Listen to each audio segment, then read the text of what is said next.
up next, City Net 30 takes you downtown for the weekly luncheon meeting of the City Club of Portland. Live weekly coverage of City Club is produced through the facilities of Portland Cable Access. Now we join the City Club for this week's program.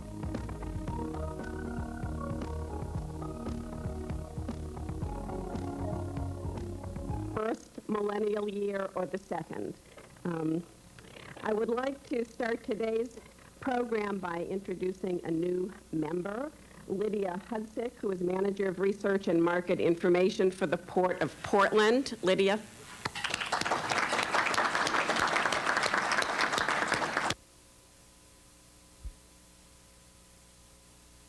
Announcements on next Friday, the 12th.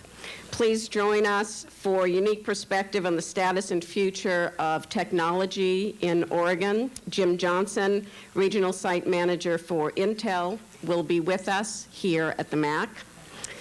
On Tuesday, January 16th, I invite you to join the Growth Management Environment Issue Committee. They will be hosting a breakfast conversation with Congressman Earl Blumenauer. The breakfast will be at the Benson Hotel and will begin at 7:30 in the morning.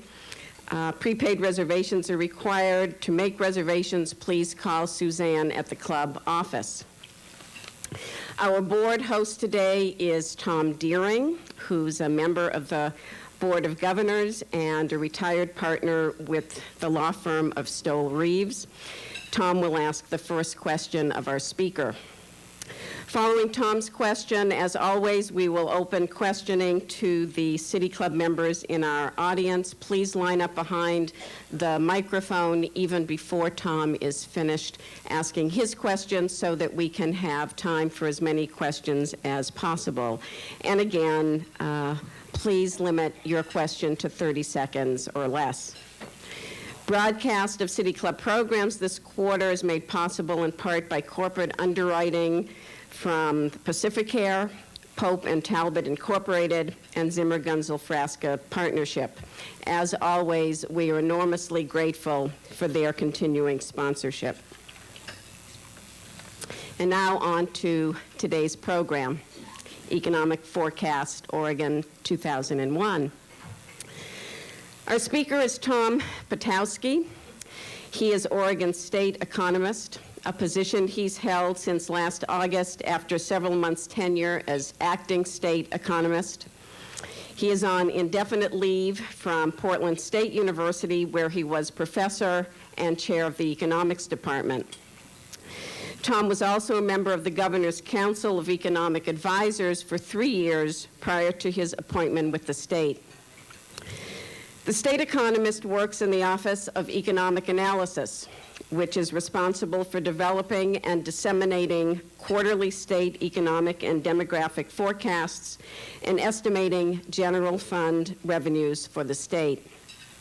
The office also provides biannual forecasts for prison inmates, something about which I hope you make note. All forecasts are used to develop both the governor's budget and the legislatively approved budget. Tom Potiowsky earned his PhD in economics from the University of Colorado and joined the Portland State faculty in 1983. Over the years, he has developed a national and international reputation in the areas of macroeconomics and forecasting.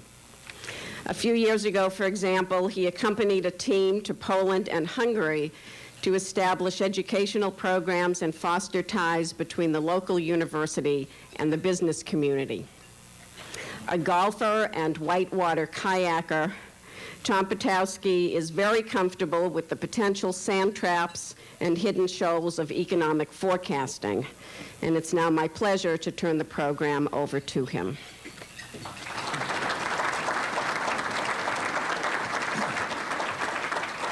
Thank you, Harriet. Let me just start off with a quick sort of story that we've recently seen. The Grinch definitely stole Christmas. He was hard at work since June 1999 to pull this off, raising interest rates 6 times through May of 2000, then sitting back to admire his handiwork. And what great handiwork. Stock markets down huge percentages on the year. Consumer confidence falling in the last 4 months to the lowest level for the year.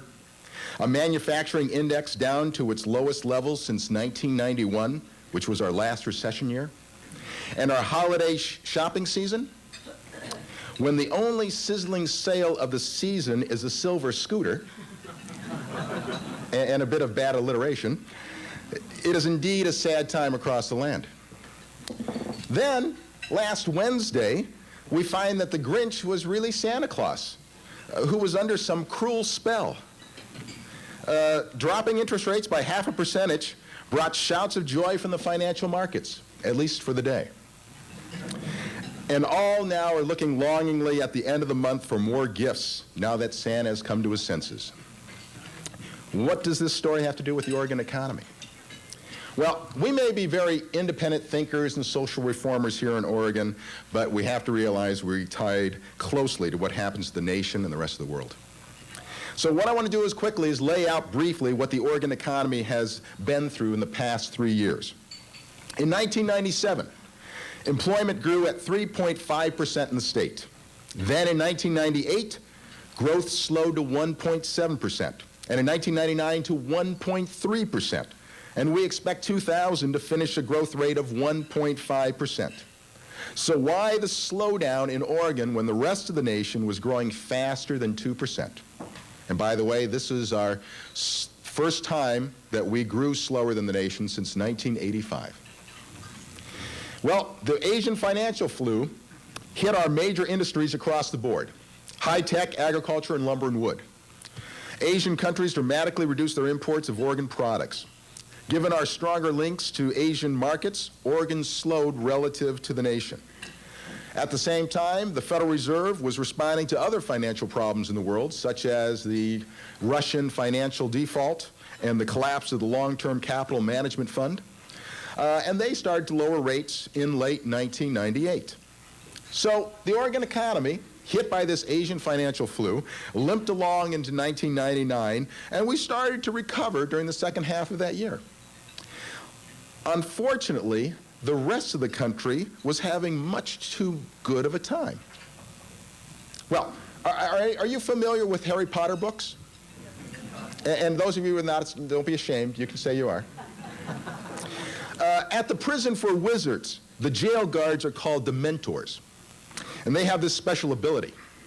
They can steal away your happy thoughts. Well, the Federal Reserve was our Dementors. Interest rates started to go up in June 1999 and continued through into May of 2000. Just as we started to improve here in Oregon from international influences, the national influences took over. We had slow growth through the end then of this year, 2000. Note that when you have slow job growth, you are not as attractive a place to live. Even though we keep touting ourselves as our great livability, if you have slow job growth, and California and Washington are growing faster than you are, your in-migration is going to slow down. And it did tremendously, especially from California. That, in turn, even though our manufacturing sector was soft, that in turn also softened our non-manufacturing sector, and our growth rate slowed to a trickle in that area. So where are we headed in the next 3 years? Well, first I want to remind you of a quote from Mark Twain. He said, "Predictions are very difficult to make, especially when they deal with the future." So the following forecast is from our December 1 publication. It's the latest forecast from our Office of Economic Analysis. Please be aware that the December 1 forecast is not responsible for any financial gains or losses you may incur, and we recommend that you not try this at home. Overall employment gains will be slow in 2001, with growth of 1.4%, followed by 2.1% in 2002 and 2.5% in 2003. High-tech employment will be a bit stronger than what we saw in 2000, but nowhere near, not even close, to the growth we saw in the mid-1990s. Lumber and wood will continue to slow and continue its secular decline. This sector should be helped out by lower mortgage rates, which should start to occur in the year 2001, but still hurt by a somewhat weakened economy and also by stiff competition. This is competition from the southeast of the U.S., from Canada, and from other parts of the world. In fact, someone told me the other day they were in a lumber store and they saw OSB, which is sort of a substitute for plywood, from France. And believe me, if you're, besides clothes, food, and wine, if France make inroads into your market, you've got serious problems. Construction, we expect that to soften in 2001 on both the commercial and residential side, but should improve along with the economy as we reach 2003. Our non-manufacturing sector of the economy will also see slow growth in 2001 before picking up above 2% in 2002 and 2003. So that is assessment of our, very quick, very briefly, our assessment of the forecast for the Oregon economy in the next 3 years. And having gone through this forecast, I'm reminded of a story when a reporter confronted John Maynard Keynes, the famous British economist. Keynes was addressing a press conference, giving his view on the direction of foreign exchange rates. And a reporter noted that this scenario contradicted what he had said just 6 months ago. Well, Keynes replied, "When new information comes to light, I take that into consideration. Pray, sir, what would you do?" Well, in our office, new information is always coming in, and we do a little praying. What type of new information should we be concerned about? What risk exists for this sort of forecast, a slow growth forecast before we rebound in 2002 and 2003? Well, I'm going to talk about a little list of items. They're not exhaustive by any means, but you want to keep in mind that these items are also interrelated. First, macroeconomic policies at the national level. We have, last time I looked at CNN, a president-elect. Bush has a very nice big tax cut plan. Greenspan doesn't like it. Enough said? Well, what I mean by that is, first of all, Greenspan, in order to have the tax plan take place, it's going to take a while to get it through Congress, especially one that has a Senate that's almost 50-50 split, and only basically, a 10-seat majority in the House. And there's quite a lag in that fiscal policy legislative debate to actually implement the tax plan. Greenspan also is in a position, and I would say over the past decade, the Fed has been in the driver's seat setting our macroeconomic policy. And the driver is not changing anytime soon. If the tax cut plan is very, very vigorous and is highly stimulative on the economy, Greenspan could reverse his position and raise rates in order to take away that stimulus, in order to avoid what he may see and his group may see as a possible increase in inflation. That's not what we're seeing right now, and his preemptive strike of trying to turn the economy around with a drop in interest rates last week, I think, is evidence that they don't see inflation as a problem at the moment. But with a large tax cut plan, that could be reversed. You want to recall, too, that with the Federal Reserve lowering rates, this isn't a magic that everything's going to be fine now. It takes a while before interest rates, as they become lower, to work their magic through the economy. And we may not see the beneficial aspects of these interest rate cuts until late 2001 or early 2002. So the economy could still be quite soft into most of next year. Recall that the federal funds rate was 4.75% in 1998. The recent cut brought the rate down to 6.0%. We have more room to cut rates and stimulate the economy. Oregon should benefit through increased housing starts, business investments, and higher consumer spending, as what I believe the Fed has not done with their rate cut program. We're going to see more rate cuts from them in the next coming months. International conditions. The Asian economies have greatly improved since 1998. Korea recently stumbled, but appears to be handling the situation. Japan remains the wild card here. While the U.S. is into its longest expansion on record, Japan is into its longest downturn. A very important trading partner with Oregon, its health is tied to the health of our industries, in particular agriculture and lumber and wood. Plus, it has strong impacts on our high-tech industry. So the health of those countries are important for us. Energy as an issue. Kaiser Aluminum in Spokane has shut down operations. It is paying 100% of the workers' wages. Kaiser is selling their allotment electricity from Bonneville and making more money than if they operated. This is insane. But before we spit on the ground every time we hear the name Kaiser Aluminum, think about if Bonneville is ordered to send electricity down to California, where does it get it from? And even though we may not like the profiting of this action, but the alternative of rolling blackouts may be the greater of the two evils.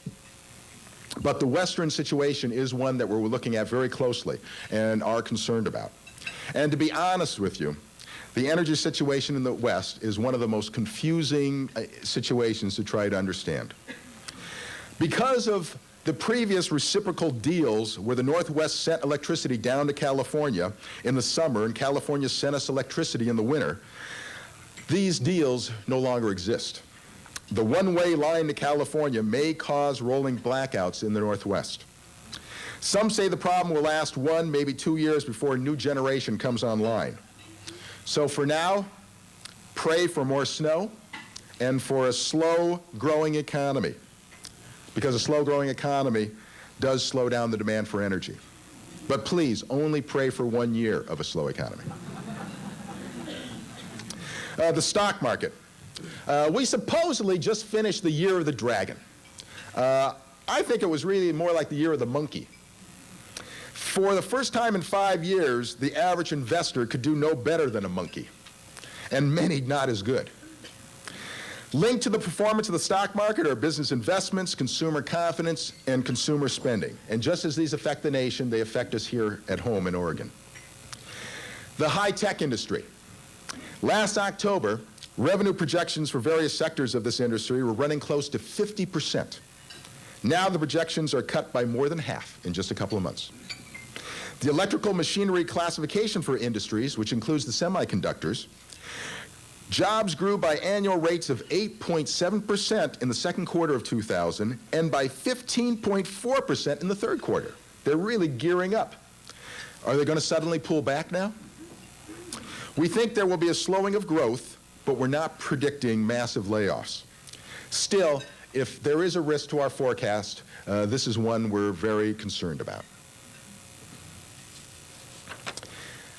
So actually, before concluding my statements about the forecast for the Oregon economy, I'd like to take a moment to make one comment about this last election. The Sizemore and McIntyre measures were aimed at limiting the size of state government, and they went down in defeat. I like to think that the public considers this issue to be very important, one that should be discussed in a democratic process and not sweeping measures that throw the baby out with the bathwater. But one measure did pass that accomplishes part of the Sizemore-McIntyre plan.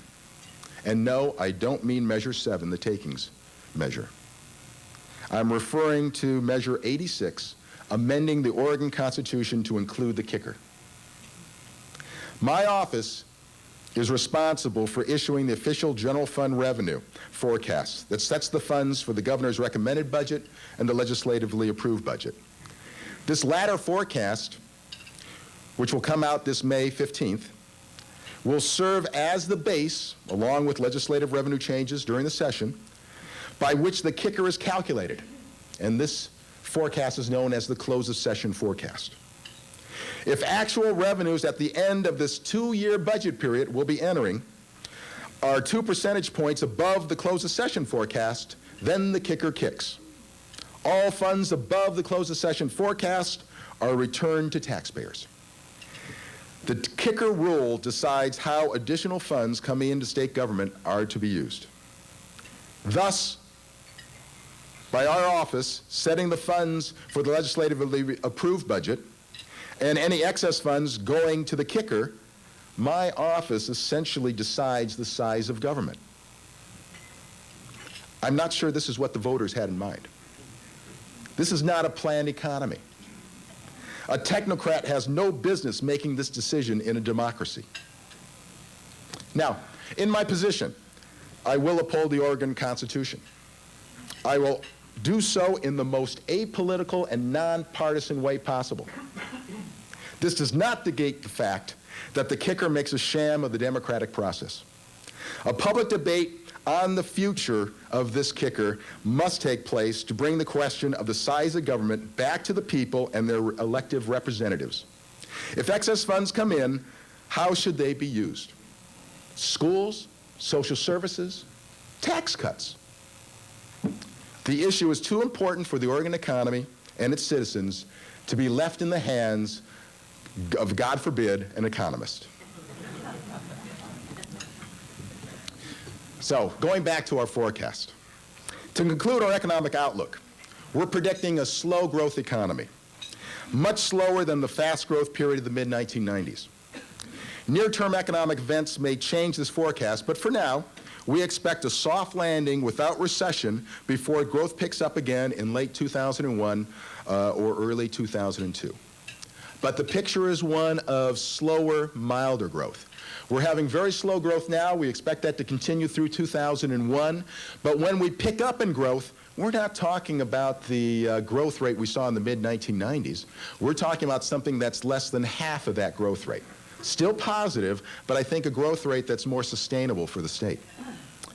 Now, back in the Carter administration, there was an economist, Alfred Kahn, that warned the public that a recession or even a depression was pending. Kahn was called into the White House and told to retract his statements. So at a press conference the next day, Kahn told reporters that he misspoke when he said the economy might be headed for a depression.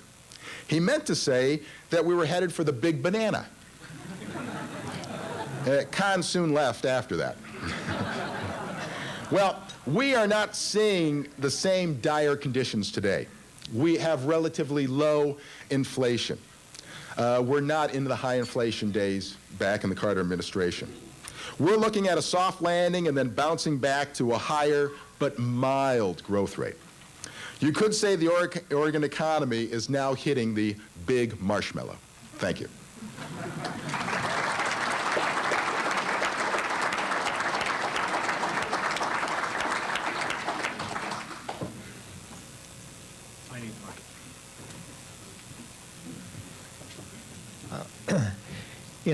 I'd like to ask in general how you feel that the idea of an economic recession and a stock market recession or correction or whatever is happening, how they relate to each other. And I noticed in the news this morning on the internet that they come up with the concept that we may have a profit recession and not have a real recession. And that may mean that companies don't make as much money, but they don't lay people off. But I wonder if you have any idea what that means. Maybe it just means we may have a stock market recession and not an economic recession. Could you comment on those areas? Yes.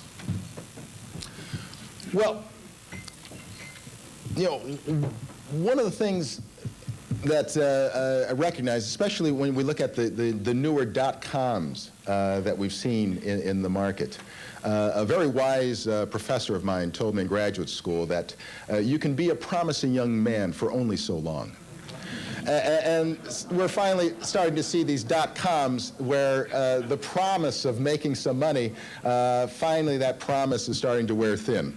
And we've seen a collapse of quite a few of them. So we're seeing the stock market really making some major corrections. Now, the fear here is if it leads to an actual recession, what would have to happen is that as the stock market started to fall, it has to be in the minds of people a major, major correction, and one that is sustainable for quite a long period of time. And I don't mean just a couple of months. It's got to be a good, solid year. And we've almost, in a sense, have seen that in the year 2000, although we've been tricked a couple of times where it jumps up all of a sudden and then falls back down a couple of 100 points. People are too used to that type of gyrations. So it's a really down in the dumps and stays there. That's going to change people's perceptions. Now, how does it change their perceptions? One, Americans, we're target savers. We save for retirement, we save for kids' education, we save for a vacation. And what we've probably seen in recent times is that you've sat back, you've had your investment portfolio, and by God, you hit your retirement goal ahead of time. Well, it is so much nicer to spend today than to spend tomorrow. And we have, as a country, been spending our brains out, much more so than our level of personal income. Well, as this starts to reverse, what do? All of a sudden, on paper, we had hit our retirement goals. Now we don't. That means I have to switch to start saving again. If I all of a sudden start saving very quickly without a change in income, that means I spend less. If I'm spending less, that's going to be a slowdown in the economy. And consumer spending is around 2/3 of economic activity.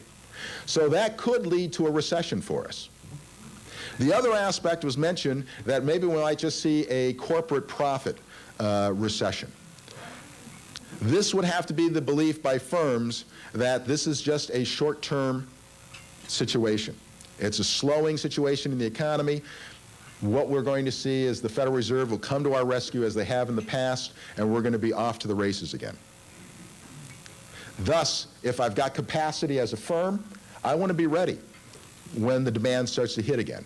And I might be more willing to weather through a period of time of slow growth without downsizing tremendously. Now, that might be our soft landing scenario, or maybe an extreme soft landing where we're actually do hit somewhat of a recession, but it's not very deep. So my look and belief is that if we won't see recession, it's going to be slow times and a little bit of rough, but it's going to be quick-lived, and we should return to better times at the end of this year. Greg McPherson, City Club member. One of the characteristics of the boom times of the 1990s in Oregon was a growing disparity between urban Oregon and rural and small-town Oregon. As the economy slows, do you think that it will happen in proportion to those two regions of the state, or do you think that one will be disproportionately impacted over the other? Or to put it another way, will Beaverton be impacted the same way as LeGrand?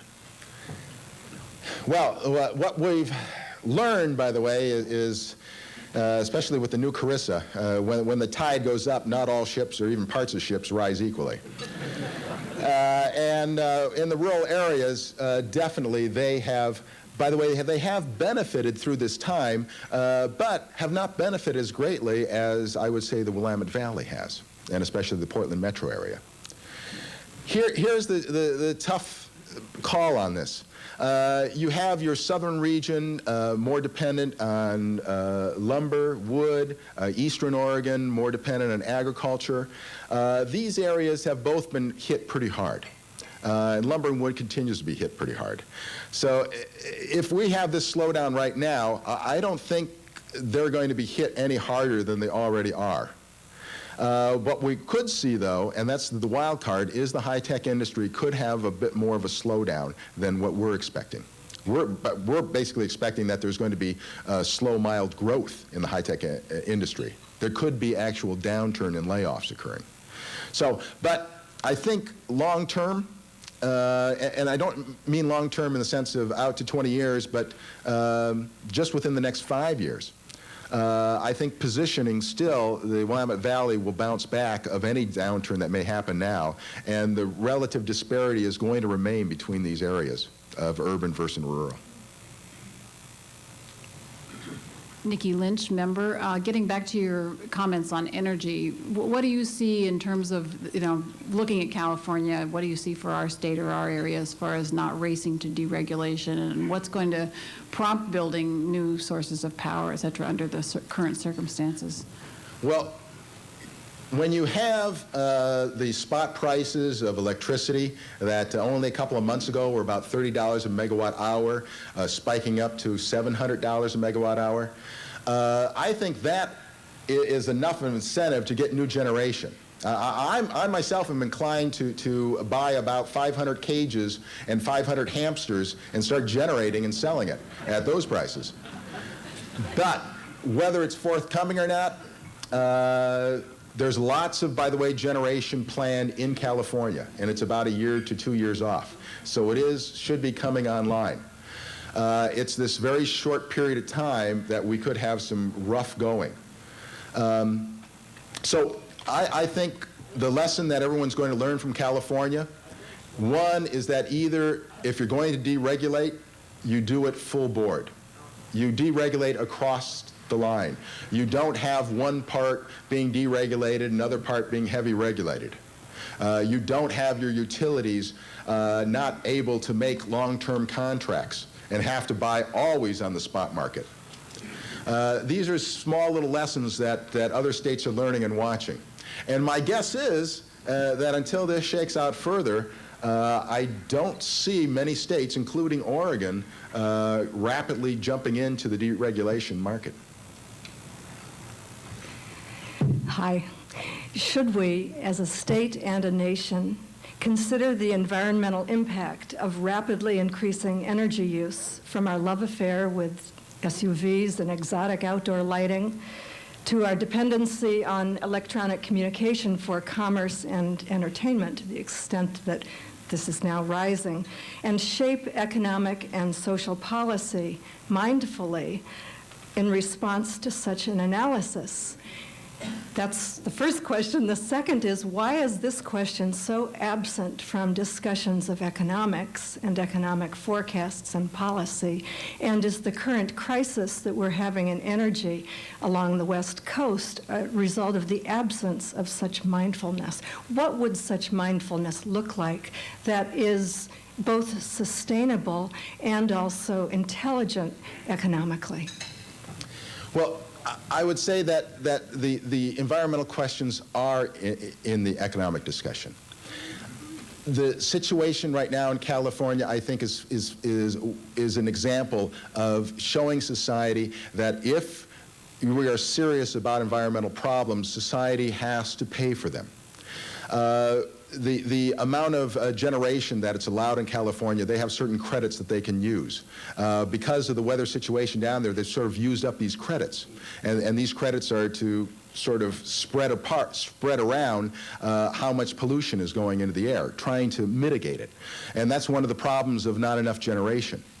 And so I think one of the lessons we're learning is that if we are mindful of these environmental conditions, if in the Northwest we realize now that we can't just always hope for a good snowfall so that we can have the flow in the rivers out of the reservoirs so that the salmons can run, that if we have a shortfall in snow and we have to draw those reservoirs down so that we can't produce hydroelectric energy, that's a cost that society's got to recognize, that we're willing to do that, and whatever replacements we need for that.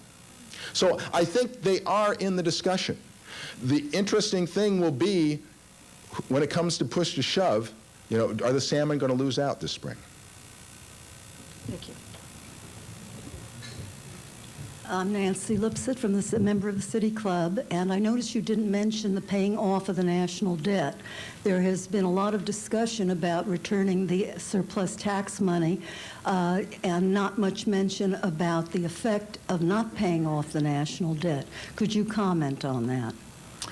Yes. We've actually been doing a little better job in paying off the national debt. We've been running fiscal surpluses at the federal level. Some of the plans, though, whether it would have been really Gore in office or Bush, they did have plans to decrease that surplus that was running that could be used to pay off that national debt. But I am not as concerned about the national debt and paying it off. I really think if you look at good business practices, no business would want to pay off all its debt. It would want to roll it over. Households, families, when we buy a house, even though we like to think, well, we've got to meet our income needs, we're in a debt situation. If you pay down the national debt, wouldn't it keep the interest rates down? Yes, and this is Chairman Greenspan's view. That's why he doesn't like the tax cut plan of Bush. If we can keep that debt to a lower level, that should help keep the interest rates also at a lower level. Thank you. That's true.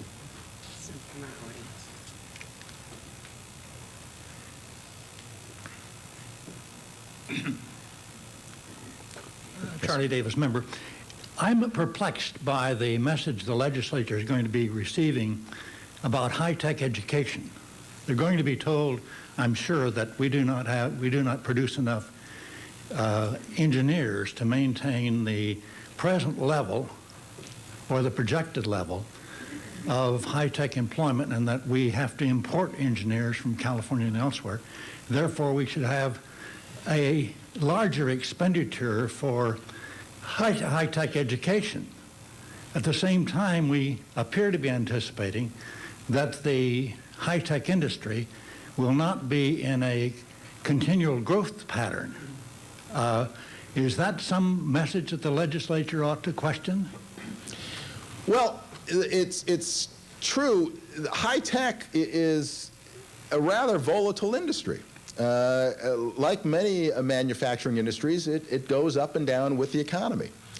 I think the high-tech industry is looking long-term, realizing that there is going to be these ups and downs, and there will be, at times, short periods of times, they believe, of lesser need to hire people, but they still believe it's going to be more of a growth industry over time. Now, whether, and this is just my opinion, not as a state economist, whether we should be concentrating our energies to uplift engineering programs throughout the state, and with our very limited dollars that we have, that's where they should all be spent. I think that's something that should be more open to public discussion. They are limited, but we also have other aspects of higher education that we need to be concerned about, besides, which is a real concern, the engineering programs. So I guess we have to be attuned to the needs of industry in the area, but I would want to caution a little bit by going too far in one direction. I think definitely we have to help out engineering programs. It's a very important sector of our economy, but at the same time, there should be a concerted effort for all of higher education. Hi, Corleen Kraft, member. Since the kicker has now become part of the Constitution, how would you propose to get the chief economist out of the role of policymaking? Well, I'm glad you asked that. I think we need to either from the legislators, from the governor's office, or from citizens to try to promote a measure on the ballot that would change the kicker, basically taking it away and putting it back in the hands of our elected officials. I don't know of another way to do that other than through the political process. Now, I think just as a sales tax in the state has a snowball's chance in hell, that route may be the same fate. There is nothing more popular when I talk about people. Now, I tell them what I do, and I'm a state economist, and usually people say, well, I didn't know the state had one. You know? And then I start to describe what I do, and they sort of nod off, and then I say, oh, yes, our office determines the kicker. Oh, well, that's great. Glad to meet you. And they're very happy. And they keep up the good work. So, but I really think it needs that. This is such an important issue. We have an opportunity. We had such a fantastic growth here. And if we are to have this sort of marriage between industry and higher education, for example, where we can make these programs go, these were extra dollars we could have used to do those programs, if that's where the public wanted it to go. But what I'd like to see, if truly the public wants to have a tax cut, that's the way it should go too. But have that opportunity, have that discussion. This kicker's been around since '79. The putting it in the Constitution simply changed it from being a legislative statute to in the Constitution. To change it at any time during a legislative session, they needed a 3/5 vote. Now they need 2/3, going from 60% to 66%. No, that's the only change that happened going into the Constitution. But I think it needs to be brought out in discussion. because the direction for the government, its role in the economy, should be a more open public forum, rather than somebody sitting at the computer trying to figure out what revenues are going to be over the next 2-year period. Don Wagner, a member. We have been seeing kickers for some time, and kind of nice to get checks and all that kind of stuff. But how about the other side of it? What happens if you estimate too high? And now we're into a deficit. I remember someplace that we can't have deficits, but how do you play the game? In other words, to what extent are you permitted to be optimistic or pessimistic? And clearly, apparently, you've been a little bit pessimistic. What happens if you're optimistic? What mechanism then unfolds? Well, and I must say, and this is, I've been pleasantly surprised in this position that neither from legislators or from the governor's office has there been any pressure on my office to say, you know, we could use a little extra funds. You know, you've been doing, these kickers have happened. You've been under forecasting for quite a few years. There's only been a couple of instances where the kicker did not go, like in '91 when we had a recession. Why don't you just bump it up? No one has said that. They've really let us independently derive this. And when I sit down with staff and we're reviewing this and coming out with the forecast, we consciously make an effort to say, because just as you said, you know, there is this bias almost to want to under forecast, because the consequences are, if I over forecast and revenues come in less, that means that services have to be cut. It means the calling most likely of a special session of the legislators. So there's a lot of higher costs on that. But I can't think about that. I cannot worry about that. If that happens, that happens. I have to give what I believe is the true baseline forecast for those revenues, regardless of how they fall. So this is the consequence. If we forecast and revenues come in less than the forecast, that's when we have to start shutting down parts of the government. Hi, Tom. Hi, Dan. Dan Goldie, member. Where we ended the forum exactly a year ago was we all predicted that the Fed would keep raising interest rates till the economy turned down. The only debate was, when the economy turned down, would it keep going down below the level that the Fed wanted to stabilize it and wind us up in a recession? Seems to me that's exactly where we are right now. Now, you're predicting the soft landing that the Fed wants. My question is, have you factored in the slowdown in growth in Europe because the central banks have been raising rates there? In Asia, because the central banks have been raising rates there. The energy problem is like a tax across the board on consumers, and the high-tech slowdown around the world. If on top of that you have, as you suggested, the possibility of a consumer losing confidence, 2/3 of our economy, then recession is clear. My question is, have you factored in all those factors? Have you taken them into consideration in your forecast of a soft landing? Yes. I understand that was the standard response for a Dan Goldie question. The other is no. I would say that we mildly took those aspects into account in our December 1 forecast, and that's what I was presenting. We're going to be coming out with our March 1 forecast, and the news that has been coming out, it's been coming out very rapidly during the month of December and at the end of November. So we have taken some of that into account, and that is the fear, that if these things, this confluence of odd events, and you could add too, Dan, the Middle East could really blow up, and the other part of the country, we're not so dependent on the petroleum for energy here, but we've got our own little energy problem out in our regional area. But the East Coast and the central of the U.S. could really hurt too by a Middle East problem. The possibility of a recession happening, or that we've already dipped into one, is very strong right now.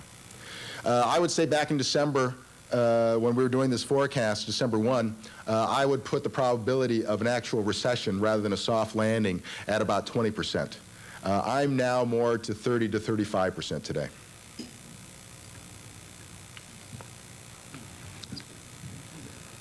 Hello, Tom. My name is Bill Parrish, and one of the things we're seeing here in Portland, as all over the rest of the country, is a lot of mergers. Here we have U.S. Bank sold to a bank out of Minneapolis, now being resold.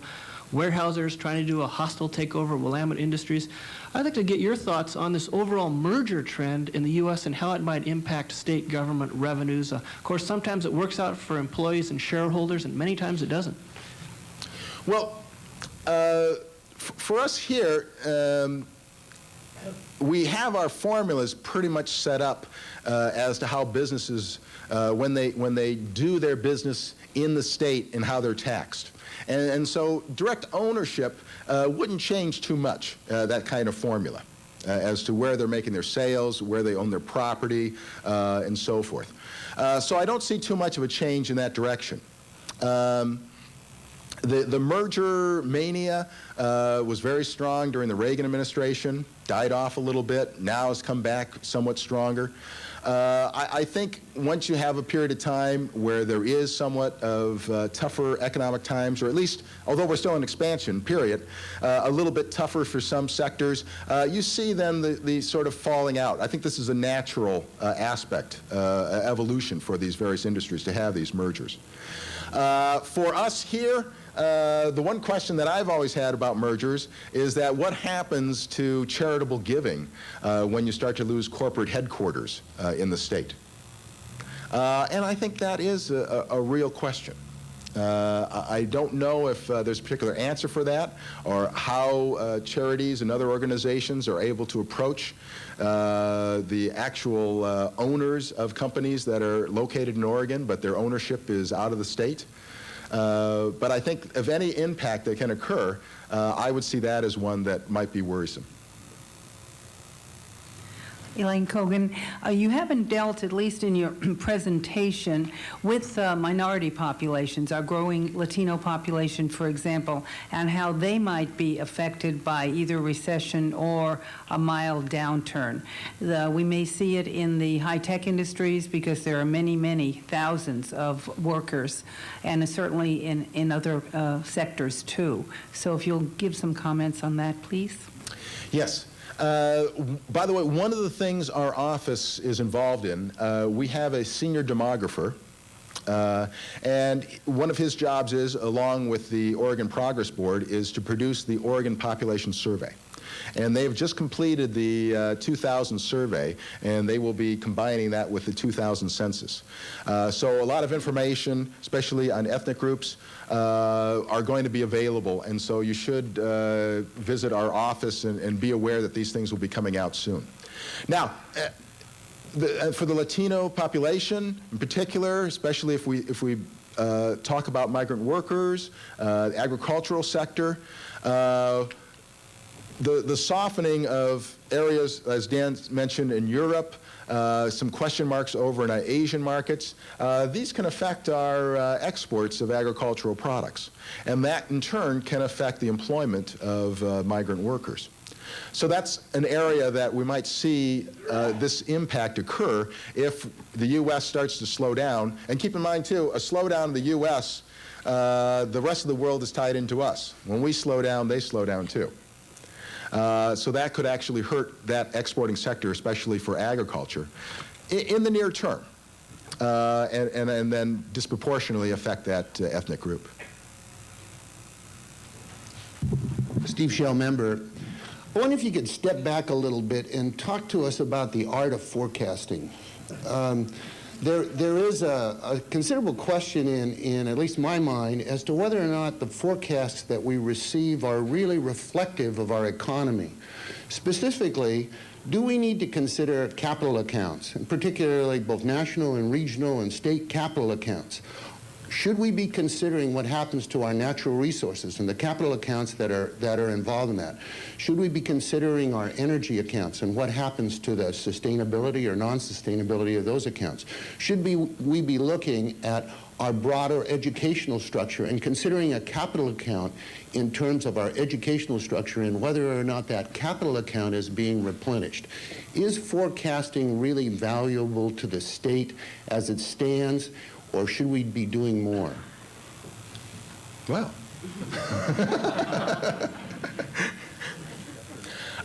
definitely doing more. We should be. Our forecasting that we do now is a mixture of statistical work.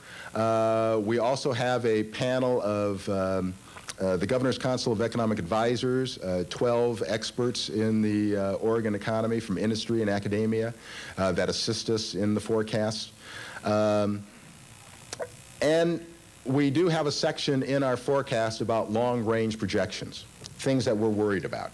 And those are things like environmental concerns, the ability to have a well-educated workforce that would also still attract industry into the area.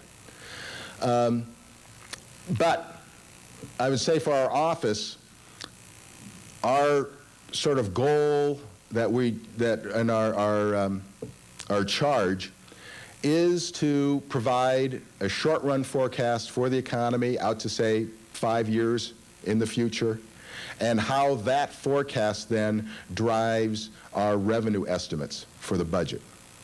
But long-range planning, those issues, we do have some organizations. The Oregon Progress Board takes a look at those. The Oregon Economic Development Office looks at those long-range items. And those, in turn, we consult with them to get their views. But I have to agree with you that in terms of what you might call, and it's popular once again, corporate planning, looking out into the broad future, the 20, 25 years out, and doing things today in order to get you to that point, that our office really is involved in. Yes. I didn't hear you say much specifically about the state of Oregon. A couple of years ago, the state of Idaho was growing much faster than the state of Oregon. I don't know how it stands right now, but does this kind of thing concern you? Do you run a competitive race with Washington, Idaho, Western Montana, or even California? I've heard recently that Oregon is falling behind and is not growing as fast as the surrounding states. Now, you may say this doesn't matter. We are not a nation unto ourselves. We fit into a whole framework here. But in that case, how is the Pacific Northwest doing relative to the rest of the country? I've heard that it is growing less rapidly than the rest of the country. I'd like to get some notion of how this measures up. Yes. Well, Gus,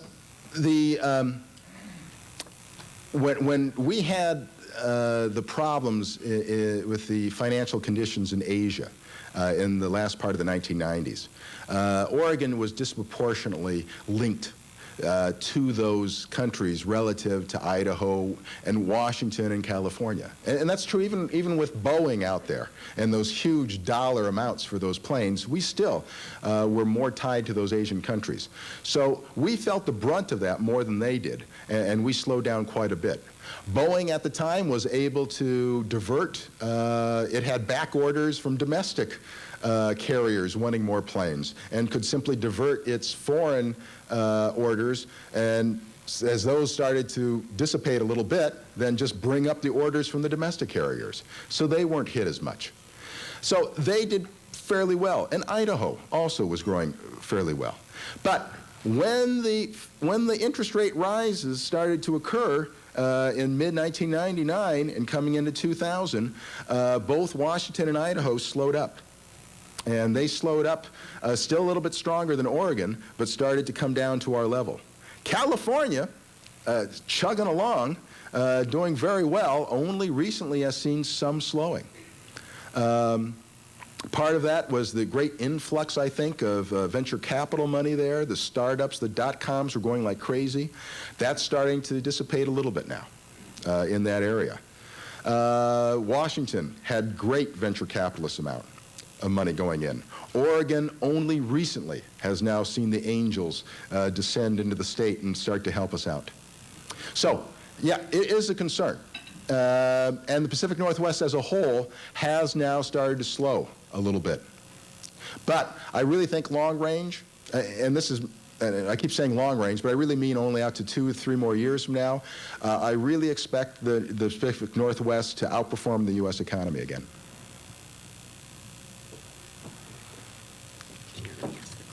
Okay. That one was answered as well. Okay. Okay, so thank you. On behalf of City Club, I'd like to thank Tom for sharing his thoughts with us today. And next year, this time, we look forward to your having the dubious honor of having a counterpoint with yourself to see how actual experience compares with your forecasting of today. Thank you all for joining us. We are adjourned.